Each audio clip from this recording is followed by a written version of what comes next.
हिंदू राष्ट्र। आप सब जानते हैं कि जिस हिंदू राष्ट्र की ये लोग कल्पना कर रहे हैं वो हिंदू मानते किसको हैं? ये बहुत बड़ा प्रश्न है। किसको हिंदू मानते हैं? सदियों से दलितों के ऊपर उन्हें मंदिर में जाने के लिए वंचित किया गया। किसको हिंदू मानते हैं? और यदि हिंदू की बात कर रहे हैं तो अभी जो आसाम के अंदर एनआरसी लागू हुआ था, 19 लाख आदमियों की नागरिकता गई थी। जानते हैं लगभग 15 लाख उसके अंदर हिंदू की नागरिकता गई थी। और वो व्यक्ति कौन थे? वो व्यक्ति थे यूपी, बिहार, झारखंड के सबसे ज्यादा नागरिकता गई थी। तो अजीब अजीब सी बातें होती हैं। आखिर 3 साधुओं की जो महाराष्ट्र में हत्या हुई वो कौन सी भीड़ थी और ऐसा क्या मैटर था? ये खुलासा करने के बजाय उसे भी, हालांकि वहां तो कुछ ऐसा नजर नहीं आ रहा, रात में मैंने समाचार के माध्यम से देखा था कि ये अब्बा उड़ी कि ये चोरी करने या डकैती डालने आए थे, उसके बाद भीड़ ने उसकी हत्या कर दी। तो सोचिए आज हमारा देश किस जगह पे खड़ा है। और यह मॉब लिंचिंग की शुरुआत कहां से हुई? कुछ मुसलमानों को मॉब लिंचिंग के तहत उल्टे सीधे प्रचार करके उनकी हत्याएं की गई। तो एक बहुत पुरानी कहावत है, बोए पेड़ बबूर का तो अंबा कहां से पाए। जो दूसरों के लिए कुआं खोदता है या गड्ढा खूनता है तो उस गड्ढे में स्वयं भी गिरता है। वो चीज हमने महाराष्ट्र में 2 दिन पहले की जो साधु की हत्या हुई है वो चीज देखने को मिला। ये भीड़, इस तरह का अफवाह किसका उड़ाया हुआ है? किसकी साजिश है? किसके खिलाफ साजिश है? ये हम लोग को सोचना पड़ेगा। नहीं सोचेंगे तो हो सकता है कल उस साधु की बारी थी, कल किसी और की बारी होगी, कल किसी और की बारी होगी। ये सोचना पड़ेगा कि ये कैसे हैं, कैसे हो गया कोरोना वायरस मुसलमानों के ऊपर आके टिक गया। ये सोचना पड़ेगा। बीमारी किसी जाति धर्म को देख के नहीं आती है। और जिस जमातिया की ये लोग बात कर रहे हैं, मान लेते हैं कि मुसलमानों ने विदेश से लाया, लेकिन इस मुसलमान को विदेश से भारत आने के लिए वीजा किसने दिया? मेरा सबसे बड़ा पॉइंट है कि मुसलमानों को जब पूरे देश के अंदर ये कोरोना वायरस का संकट चल रहा है तो विदेश से अनुमति जो है भारत सरकार के मंत्रालय ने ही वीजा पास किया ना। और जब वीजा इनको दिया गया तो इनकी टेस्टिंग होनी चाहिए थी कि नहीं होनी चाहिए थी? यही भाषा बोलते हैं ना मोदी जी, ये होना चाहिए कि नहीं होना चाहिए? ये होना चाहिए। तो भैया गोबर भक्तों, मैं पूछ रहा हूं आपसे, क्या उनकी टेस्टिंग होनी चाहिए थी कि नहीं होनी चाहिए थी?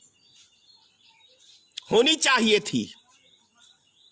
लेकिन ये प्रधानमंत्री जी ने ऐसा नहीं किया, क्योंकि वो चाहते थे कि हमारे देश में यह महामारी फैले। मैं आरोप लगा रहा हूं धनेश्वर महतो, वो चाहते थे कि भारत में हमारे यह महामारी फैले ताकि हमें हिंदू मुसलमान करने का मौका मिल जाए। यदि वो नहीं चाहते तो जितने भी बाहर से नागरिक हमारे देश के अंदर आए विदेशों से, उन नागरिकों की टेस्टिंग होनी चाहिए थी। आज हमारा ये देश इतने बड़े संकट से नहीं गुजर रहा होता। कल मैंने माननीय प्रधानमंत्री नरेंद्र मोदी जी का पुतला दहन किया है, योगी आदित्यनाथ का पुतला दहन किया, नीतीश जी का पुतला दहन किया, और साथ साथ इस देश में जो गोदी मीडिया हम कहते हैं गोदी मीडिया मतलब आप समझ लीजिए, नाम लेके कह रहा हूं, वैसे समझ में नहीं आता तो इस देश के अमन शांति के दुश्मन News 18, Republic Bharat, Zee News, India TV, News Nation, Aaj Tak, ABP News, ये न्यूज चैनल जो है इतना अफवाह को बढ़ावा देते हैं जिसका कोई लिमिट नहीं है। क्योंकि हर व्यक्ति समाचार देखता है, हर व्यक्ति समाचार देखता है, हर व्यक्ति समाचार रात्रि में देखता है। और वो हिंदुस्तान ही ऐसा मुल्क है, दुनिया के तमाम मुल्क है जो समाचारों को सच्चाई मानते हैं। और वो समाचार में अफवाह का काम कौन करता है? तो ये न्यूज चैनल वाले करते हैं, जो कि इनका कर्तव्य देश के सामने सच्चाई रखना होता है। चाहे वो सत्ताधारी पार्टी हो, चाहे वो विपक्ष हो, या चाहे तमाम सारी जो भी घटनाएं हैं देश की विदेश की, क्योंकि ये नेशनल न्यूज है तो इनका काम होता है देश के सामने सच रखना। लेकिन ये सच नहीं रखते हैं। क्या मोदी जी के फरमान से क्या उन्होंने कहा, क्या उनकी टीम ने कहा? केवल आप कोई भी चैनल इनका उठा के देख लीजिए तो मोदी भक्ति के अलावा 6 साल में आपको कुछ नहीं मिलेगा। तो इस देश को यदि बर्बाद अभी किया है तो वो उसमें न्यूज चैनल का बहुत बड़ा योगदान है, बहुत बड़ा। लोग कहते हैं कि चौथा स्तंभ मीडिया है। नहीं, ये चौथा स्तंभ नहीं है। इस चौथे स्तंभ के अंदर दीमक लग गया है। जैसे दीमक किसी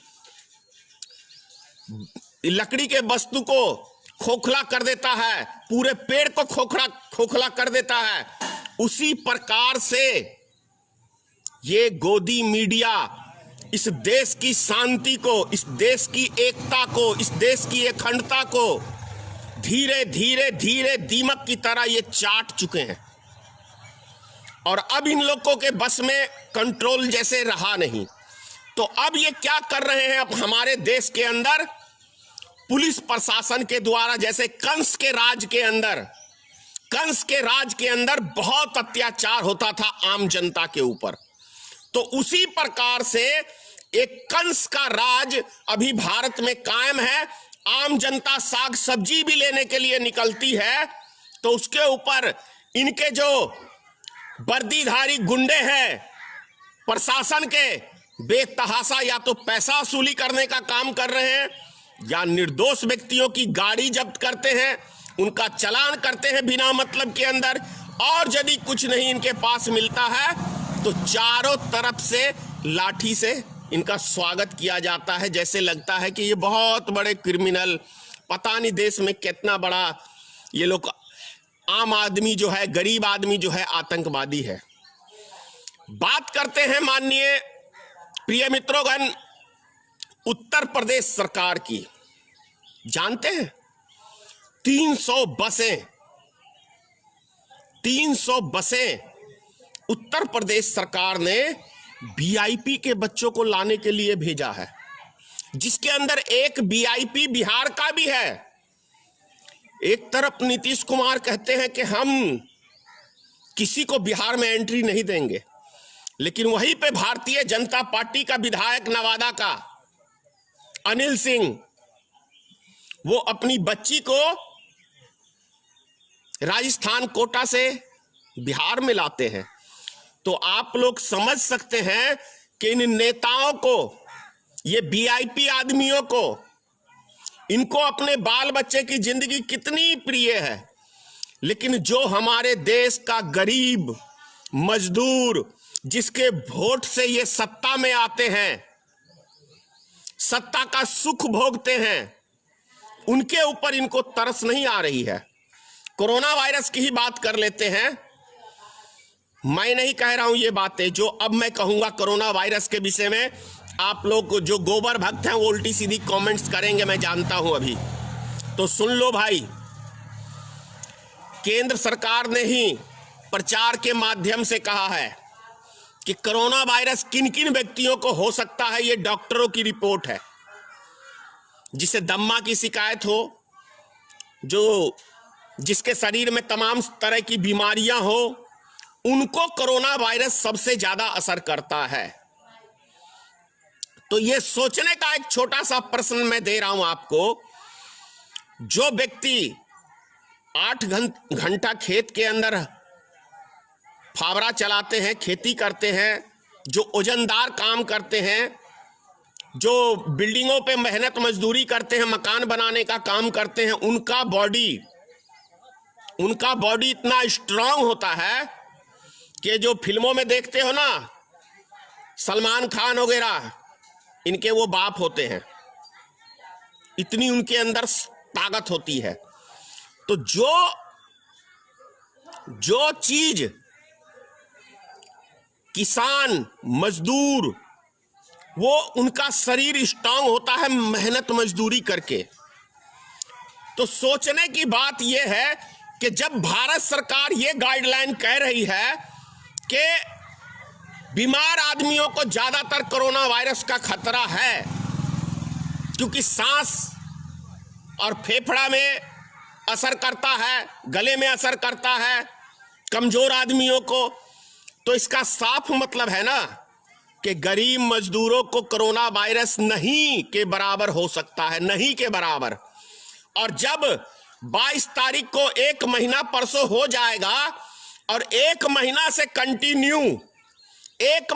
कंटिन्यू ये मजदूर सब, चाहे बिहार के हो, चाहे उत्तर प्रदेश के हो, चाहे उत्तराखंड के हो, चाहे झारखंड के हो, उड़ीसा के हो, और क्या कहते हैं आपको बता दूं, नागालैंड से भी काफी सारे मेरे पास कॉल आए, चेन्नई से, कर्नाटक से, बेंगलुरु से, मतलब हिंदुस्तान का कोई कोना नहीं है जहां से मेरे पास लोगों ने संपर्क नहीं किया मदद के लिए।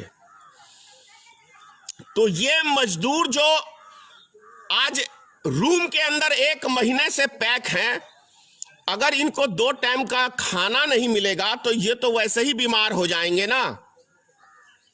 किसी भी स्वस्थ व्यक्ति को यदि 4 दिन 5 दिन हम खाना ना दे तो वो व्यक्ति वैसे ही बीमार पड़ जाएगा। तो क्या भारत सरकार की ये मंशा है कि ये गरीब मजदूर, प्रवासी जो हैं, सभी राज्यों के जो बाहर फंसे हुए हैं, उन व्यक्तियों के शरीर में बीमारी फैले? क्या इसकी इंतजार में है नरेंद्र मोदी की सरकार? और यदि इसकी इंतजार में नहीं है तो भारत सरकार को चाहिए कि 1 महीना हो गए वो गरीब मजदूर रूम में पैक हुए, उन मजदूरों को चाहिए कि जब 300 बसें उत्तर प्रदेश की सरकार वीआईपी के बच्चों को लाने के लिए भेज सकती है, तो 500 बसें और रेलगाड़ियों की सुविधा केंद्र सरकार को जल्दी गाइडलाइन जारी करनी चाहिए कि इन मजदूरों के अंदर कोई बीमारी नहीं है, इनको इनके घर भेजा जाए। क्या मैं गलत कह रहा हूं माननीय प्रधानमंत्री जी नीतीश कुमार जी? मजदूर, एक चीज हमेशा याद कर लीजिए, आप जितने भी हॉस्पिटल में चले जाएंगे तो ज्यादा बीमार वीआईपी आदमी ही मिलेंगे, क्योंकि वो सुख सुविधा के अंदर शरीर में जो पसीना बहाना चाहिए वो नहीं बहाते हैं, जिसके कारण से बहुत सारी बीमारियां उनको पकड़ती है। आप अगर 100 मरीज होगा तो 90 मरीज वही मिलेंगे, वीआईपी मिलेंगे, 10% ही कोई मजदूर का बच्चा मिलेगा या मजदूर मिलेगा। तो ये सब चीजें भारत सरकार को सोचनी है, जल्दी से जल्दी सोचे। मैं एक चीज कह रहा हूं आप लोग को, माननीय प्रधानमंत्री जी को, कि माननीय प्रधानमंत्री जी, आपने तो बहुत पहले इशारा कर दिया था थाली लोगों का बचवा के आप समर्थन करें। जनता भोली भाली है हमारे देश की, समझ नहीं पाई कि आपका मतलब है कि आपकी थाली से मैं खाना आप लोग का छीनने वाला हूं। तो क्यों ना माननीय प्रधानमंत्री जी, जिनके पेट में आग लगी हुई है आज के टाइम में, वो अपने घरों के बाहर थाली लोटा बजा के अपना आक्रोश प्रकट करें? क्या गलत कह रहा हूं मैं? यदि भारत सरकार यह कह रही है कि हमारे पास खजाने के अंदर पर्याप्त पैसा है, पर्याप्त राशन है, तो क्या आप 1 महीने का राशन उनको, गरीब आदमियों को दे नहीं सकते हैं? खाना नहीं, सिर्फ आप उसको राशन दे दो, पर महीना उनको राशन दे दो, 6 महीने के लिए वो सब लॉकडाउन के अंदर रह जाएंगे, क्या दिक्कत है? बहुत आसान सा तरीका है प्रधानमंत्री जी।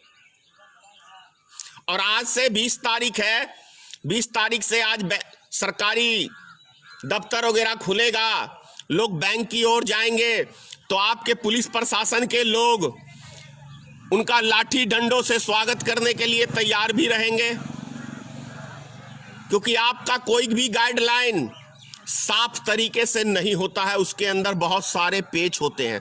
क्योंकि जो फैसले लेते हैं आपको खुद पता नहीं होता है कि मैं जो फैसला ले रहा हूं उससे आम जनता के ऊपर क्या असर पड़ेगा। कभी भी आपका एक डिसीजन कायम नहीं रहा है। आपने बार बार जितने भी आपने फैसले किए उसको इतनी बार बदलाव किया, क्योंकि आप कोई सोच समझ के काम ही नहीं करते हैं, इसीलिए आपको बार बार ही अपना डिसीजन बदलना पड़ता है। तो ये सारी मैटर है। दूसरी चीज बिहार सरकार से है, क्या आप बिहार के गरीब मजदूरों को माननीय नीतीश कुमार जी सहायता पहुंचाने में असमर्थ है तो आप इस्तीफा दे दीजिए। आपको कोई राइट नहीं है, आपको कोई राइट नहीं है, आपको कोई राइट नहीं है कि आप मुख्यमंत्री के गद्दी पे बने रहें। प्रधानमंत्री जी, मैं आपसे भी कह रहा हूं, बहुत हो गया, देश की बर्बादी आपने कर दी, आपसे देश नहीं संभलने वाला है, आप भी इस्तीफा दे दें। दिन में 4 सूट बदलने से देश तरक्की में नहीं हो जाएगा। देश को नर्क में ले गए आप, देश को बर्बाद कर दिया आपने। कितने 70 साल पीछे धकेल दिया। जब देश आजाद हुआ था, जैसे कंगला था देश, उसी कंगाली हालत में प्रधानमंत्री जी आप इस देश को ले जा चुके हैं। क्योंकि हम लोग जानते हैं कि जब लॉकडाउन खुलेगा तो किसी के पास कोई पैसा नहीं रहेगा किसी तरह का कारोबार करने के लिए। जो भी पैसा रहेगा वो खा पका जाएंगे। गरीब मजदूर भूखमरी के कगार पे इस देश को आपने लाके खड़ा कर दिया है प्रधानमंत्री जी। तो आपसे देश नहीं संभल रहा है, आप इस्तीफा दे दीजिए।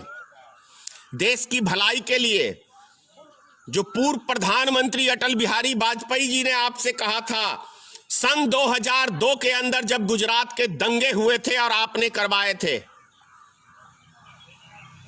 तो यदि देश से प्रेम है प्रधानमंत्री जी, इस देश की जनता से प्रेम है, राष्ट्रभक्ति यदि अंदर है आपके, तो आप इस्तीफा दे दीजिए, आप इस्तीफा दे दीजिए। जय हिंद। और एक चीज और मैं आप लोग को बता दूं, क्या हाल है महाराष्ट्र में। एक वीडियो में दिखा रहा हूं लास्ट में आपको, किस तरीके से बच्चे भूख से तड़प के लोगों से मदद मांग रहे हैं। मैं इस वीडियो के माध्यम से दिखा रहा हूं। वैसे तो लोगों को समझ में नहीं आता, खास तौर से अंधभक्तों, गोबर भक्तों को।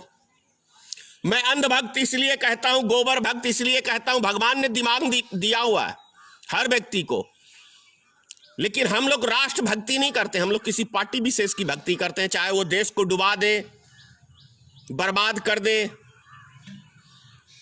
उसमें धकेल दे बर्बादी की कगार पे, तब भी हम भक्ति करेंगे पार्टी की ही। हमको राष्ट्र प्रेम नहीं है। सुन लीजिए, सुनवा रहा हूं। मेरे घर में राशन मदद कीजिए। मेरे घर में 2 छोटे भाई है। मेरे अब्बू की रोज की कमाई 100 से लॉकडाउन की वजह से बच्ची है, रो रही है। मेरे घर में राशन पानी नहीं है, हम 4 दिन से भूखी है। गोबर भक्तों, इसको मदद नहीं पहुंचा सकते क्या? रवि से बोल रही, हो सके तो इस वीडियो को ज्यादा से ज्यादा वायरल कीजिए, प्लीज मेरी मदद कीजिए। कुछ है मानवता? अगर मानवता है तो गरीब निस्सहाय व्यक्तियों की मदद करो। और जो व्यक्ति मेरे से कहते हैं कि धनेश्वर महतो क्यों नहीं 2-2 हजार रुपए 3-3 हजार रुपए लोगों के अकाउंट में डलवा सकते हो, गोबर भक्त ये टिप्पणी करते हैं, तो सुनो भाई गोबर भक्तों, 2,500 करोड़ रुपया भारतीय जनता पार्टी के अकाउंट में है अभी। 2,500 करोड़ रुपया, 2,500 करोड़ का मतलब समझ में आ रहा है ना? उसमें से भारतीय जनता पार्टी ने कितने आदमियों को उस पैसे में से 1 रुपया दिया है भाई? और बात रही मेरे अकाउंट की, तो मेरा अकाउंट तो खुला है। हाँ, 8-10 हजार रुपए चंदा इधर आया है, और उतना पैसा मैं लोगों को उससे ज्यादा भेज चुका हूं। और मैंने कहा है कि जो भी मुझे चंदा डोनेट करेगा हमारी पार्टी को, वो पार्टी फंड में नहीं रहेगा, वो आम आदमी के लिए जाएगा। अभी पीएम मोदी ने एक निजी पर्सनल अकाउंट के अंदर, वैसे प्रधानमंत्री राहत कोष सदियों से होता आया है, लेकिन उस राहत कोष में नहीं पैसा मांगा, पर्सनल निजी फंड कोष में पैसा मांगा। तो उस पैसे का हिसाब कौन लेगा गोबर भक्तों? किसको देंगे प्रधानमंत्री जी उस पैसे का हिसाब, जरा बताओगे कोई? आपको बुरा लगता होगा मैं गोबर भक्त कहता हूं, तो इसलिए कह रहा हूं और कहता हूं क्योंकि आप लोग को अच्छी बात समझ में नहीं आती, किसी का दुख दर्द समझ में नहीं आता है, क्योंकि आपने तो ठान रखी है। वो एक फिल्म आया था ना जिसमें गाना गाता है एक महिला, भला है बुरा है जैसा भी है मेरा पति मेरा देवता है। तो वही चीज जो है गोबर भक्त करते हैं। सही है गलत है खराब है, जो भी कर रहा है हमारे प्रधानमंत्री मेरा देवता है। इसीलिए मैं गोबर भक्त कहता हूं। नहीं, हमने प्रधानमंत्री बनाया है, प्रधानमंत्री ने इस देश को नहीं बनाया है। इस बात को दिमाग में डाल लो। हम जो वोट देते हैं, देश की जनता जो मत देती है, उससे कोई नेता बनता है।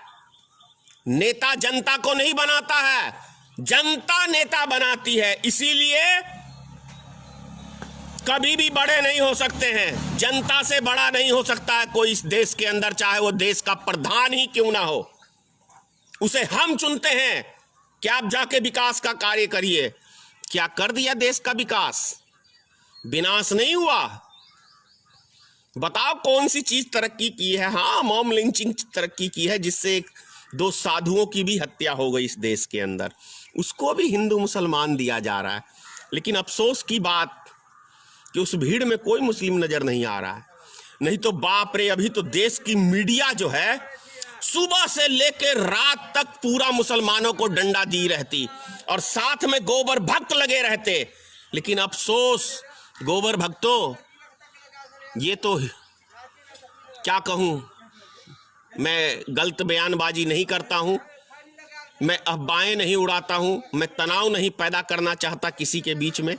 लेकिन यदि साधु की भी हत्या हुई है तो घोर निंदनीय है, और किसी आम आदमी की भी हत्या होती है तो वो भी घोर निंदनीय है। ये समझना पड़ेगा हमें।